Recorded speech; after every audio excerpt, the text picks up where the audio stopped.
नमस्कार, खबरां दे इस बुलेटिन च तुहाडा स्वागत। मैं हां परमिंदर कौर। पहला पेश ने चोटियां खबरां। दुनिया भर च 8वां कौमांतरी योग दिवस मनाया जा रहा है। प्रधानमंत्री नरेंद्र मोदी की अगवाई च कौमी पद्धर दा योग दिवस समागम करनाटक के मैसूरू विच आयोजित। प्रधानमंत्री ने कहा कि असीं योग नूं केवल जानना ही नहीं बल्कि जीउणा है। पंजाब के ਵੱਖ-ਵੱਖ ਜ਼ਿਲ੍ਹਿਆਂ ਵਿੱਚ भी अंतर्राष्ट्रीय योग दिवस मनाया जा रहा है।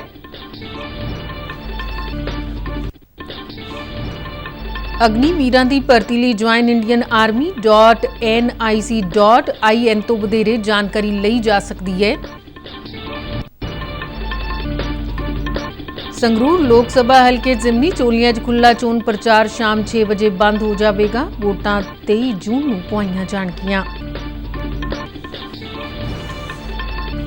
ते हुण खबरां विस्तार नाल। दुनिया भर च अज 8वां कौमांतरी योग दिवस मनाया जा रहा है। इस बारे योग दिवस आज़ादी का अमृत महोत्सव बरे विच हो रहा है। इस संबंध विच देश दीयां 75 प्रमुख थावां ते योग दिवस समागम आयोजित किए जा रहे हैं। प्रधानमंत्री नरेंद्र मोदी की अगवाई च कौमी पद्धर दा योग दिवस समागम करनाटक के मैसूरू विच आयोजित किया गया, जिस विच 15,000 तो वध लोगों ने हिस्सा लिया। इस समागम नूं संबोधन करदे प्रधानमंत्री नरेंद्र मोदी ने कहा कि योग तो शांति सिर्फ व्यक्तियों लिए नहीं बल्कि समूचे समाज लिए है। प्रधानमंत्री ने कहा कि योग दे ये अभ्यास सेहत संतुलन और सहयोग लिए शानदार प्रेरणा दे रहे हैं। उन्होंने कहा कि योग सबनों शांति ते सुकून दिंदा है। उन्होंने कहा कि असीं योग नूं केवल जानना ही नहीं बल्कि जीउणा है। साथियों, योग के लिए हमारे ऋषियों ने, हमारे महर्षियों ने, हमारे आचार्यों ने कहा है, शांतिम योगेन विंदति।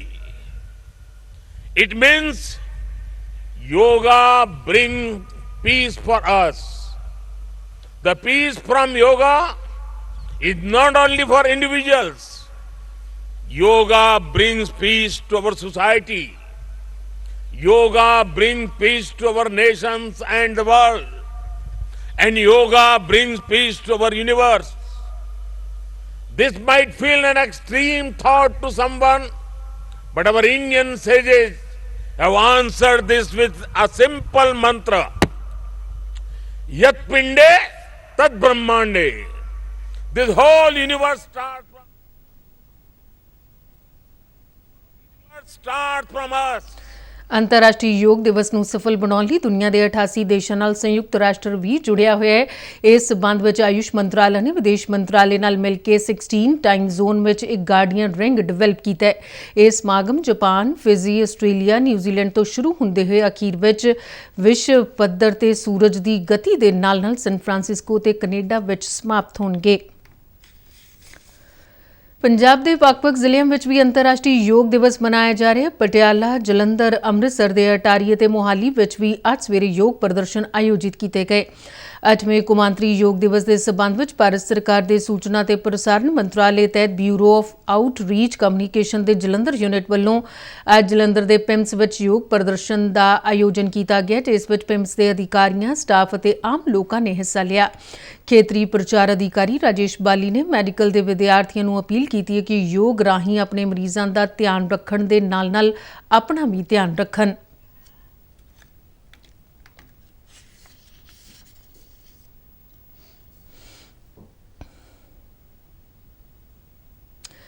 अंतर्राष्ट्रीय योग दिवस अज कौमांतरी पद्धर ते मनाया जा रहा है। इस संबंध में अटारी बाघा सरहद ते योग करके इस दिन नूं मनाया गया।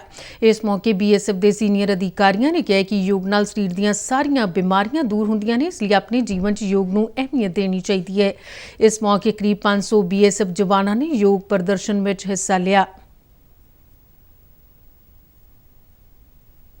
आजादी के अमृत महोत्सव कार्यक्रम के तहत आज देश भर में 75 स्थानों में को प्रतिष्ठित एवं ऐतिहासिक साइट के अनुसार चुना गया है। हम सब के लिए गौरव का विषय है। JCP अटारी का प्रांगण सीमा सुरक्षा बल के हौसले और अक्षम्य साहस की मिसाल है। सीमा सुरक्षा बल अंतर्राष्ट्रीय सीमाओं पर मुस्तैदी से ड्यूटी कर रहा है और मैं इस मन से आपको विश्वास दिलाता हूँ कि सीमा सुरक्षा बल देश की प्रथम रक्षा पंथी के तौर पर देश की सीमाओं की सुरक्षा के लिए सदैव कटिबद्ध है। ਇਸ ਪ੍ਰੋਗਰਾਮ 'ਚ ਬੀਐਸਐਫ ਦੇ ਡੀਆਈਜੀ ਸੰਜੇ ਗੌਡਮੁਖ ਮਹਿਮਾਨ ਵਜੋਂ ਸ਼ਾਮਿਲ ਹੋਏ। ਉਸ ਤੋਂ ਇਲਾਵਾ ਪੰਜਾਬ ਦੇ ਡਾਇਰੈਕਟਰ ਸੈਰ ਸਪਾਟਾ ਅਤੇ ਸੱਭਿਆਚਾਰ ਕਾਮੇਸ਼ ਸ਼ਰਮਾ IAS ਵੀ ਸ਼ਾਮਿਲ ਹੋਏ। ਭਾਰਤ ਸਰਕਾਰ ਵੱਲੋਂ ਫੌਜ 'ਚ ਭਰਤੀ ਲਈ ਐਲਾਨੀ ਅਗਨੀਪਥ ਯੋਜਨਾ ਦਾ ਨਿੱਜੀ ਖੇਤਰ ਵੀ ਭਰਵਾਂ ਸਵਾਗਤ ਕਰ ਰਿਹਾ ਹੈ। Naukri.com ਨਾਂ ਦੀ ਇੱਕ ਸੰਸਥਾ ਦੇ ਸੰਸਥਾਪਕ CEO ਸੰਜੀਵ ਬਿਖਚੰਦਾਨੀ ਦਾ ਮੰਨਣਾ ਹੈ ਕਿ ਇਸ ਯੋਜਨਾ ਤਹਿਤ ਭਰਤੀ ਹੋਣ ਵਾਲੇ ਅਗਨੀਵੀਰ 4 ਵਰ੍ਹਿਆਂ ਮਗਰੋਂ ਸਮਾਜ ਲਈ ਬੇਹੱਦ ਲਾਹੇਵੰਦ ਹੋਣਗੇ। ਇਹ ਅਗਨੀਵੀਰ ਨਿੱਜੀ ਖੇਤਰ ਸਮੇਤ ਹੋਰਨਾਂ ਖੇਤਰਾਂ 'ਚ ਮਦਦਗਾਰ ਬਣਨਗੇ। ਪੇਸ਼ ਹੈ ਇੱਕ ਰਿਪੋर्ट। Naukri.com ਦੇ ਸੰਸਥਾਪਕ CEO संजीव बिखचंदानी मुताबिक तजर्बा करना चंगा होता है। जो भी इनोवेशन होती है वो शुरू में एक्सपेरिमेंट होती है, तो मेरे ख्याल से आगे जाके काफी ट्विक्स होंगे जैसे फीडबैक आता रहे।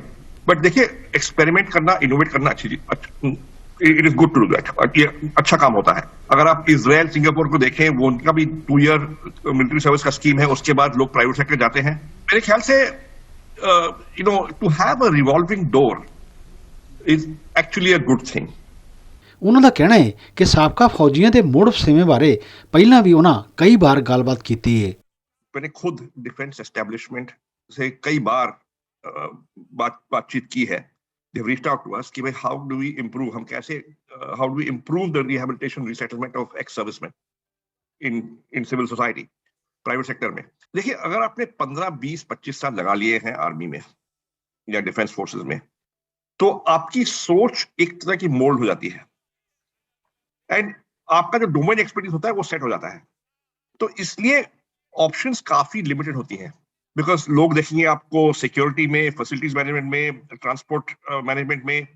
अगर आपके पास कोई टेक्निकल स्किल है उसी एरिया में देखेंगे, राइट? तो it is harder after 20-25 years of service in the defense forces to actually get rehabilitated in the private sector. जब आप केवल 4 साल की हैं आपने, तो you are not set in those ways. You are actually have got the foundation of discipline, commitment and focus and a sense of service, which is a very good foundation. And उसके बाद आप कोई भी नौकरी कर सकते हो। So this may actually be better private sector में नौकरी करने के लिए। संजीव बिखचंदानी मुताबिक ज्यादातर नौकरियां जिन्हां विच ਇਹ नौजवान मददगार बन सकते हैं। बहुत सारे जॉब हैं जो जनरल हैं, जिसमें you are learning skills on the job. Sales हुआ, सर्विस हुआ, ऑपरेशंस हुआ, लॉजिस्टिक्स हुआ, all sorts of areas, very many jobs. And आजकल जो यूथ है, I think focus and discipline and commitment are very very important attributes. और उस foundation पे, उस नींव पे आप जो अपने एक्सपीरियंस और लेंगे, it will stand you in very good stead. ਉਹਨਾਂ ਦਾ ਕਹਿਣਾ ਹੈ ਕਿ 4 ਵਰ੍ਹੇ ਦੇ ਤਜਰਬੇ ਮਗਰੋਂ ਇਹ ਨੌਜਵਾਨ ਆਮ ਗ੍ਰੈਜੂਏਟ ਨਾਲੋਂ ਕਿਤੇ ਵੱਧ ਹੁਨਰਮੰਦ ਹੋਣਗੇ। देखिए, वो जब वो खत्म करेंगे उनकी उम्र 21 से 25 साल होगी। अब जो इंडिया में कॉलेज ग्रेजुएट होता है उसकी उम्र होती है 21 साल। तो यहाँ पे you have got somebody with 4 years experience 21 साल versus somebody with no experience 21 साल। तो on the job who is likely to be better? Definitely 4 साल के एक्सपीरियंस के बाद शायद प्लेन कॉलेज ग्रेजुएट से काबिलियत थोड़ी ज्यादा हो।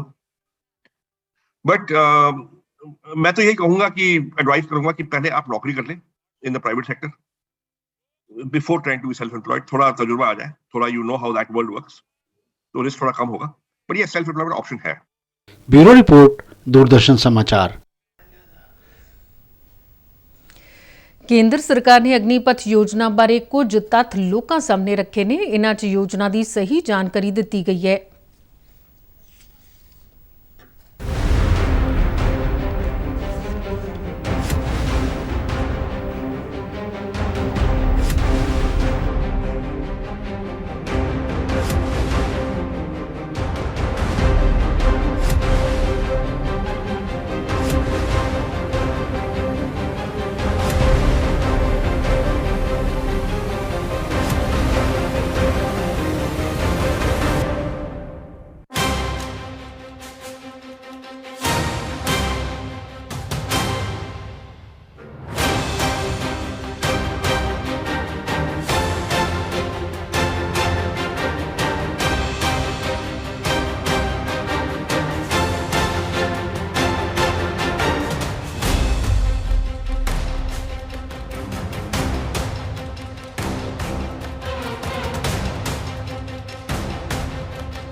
ਸੰਗਰੂਰ ਲੋਕ ਸਭਾ ਹਲਕੇ 'ਚ ਜ਼ਿਮਨੀ ਚੋਣ ਲਈ 23 ਜੂਨ ਨੂੰ ਵੋਟਾਂ ਪਵਾਈਆਂ ਜਾਣੀਆਂ ਨੇ, ਜਿਸ ਦੇ ਮੱਦੇਨਜ਼ਰ ਚੋਣ ਕਮਿਸ਼ਨ ਦੀਆਂ ਹਦਾਇਤਾਂ ਅਨੁਸਾਰ ਅੱਜ ਸ਼ਾਮ 6 ਵਜੇ ਖੁੱਲ੍ਹਾ ਚੋਣ ਪ੍ਰਚਾਰ ਬੰਦ ਹੋ ਜਾਵੇਗਾ।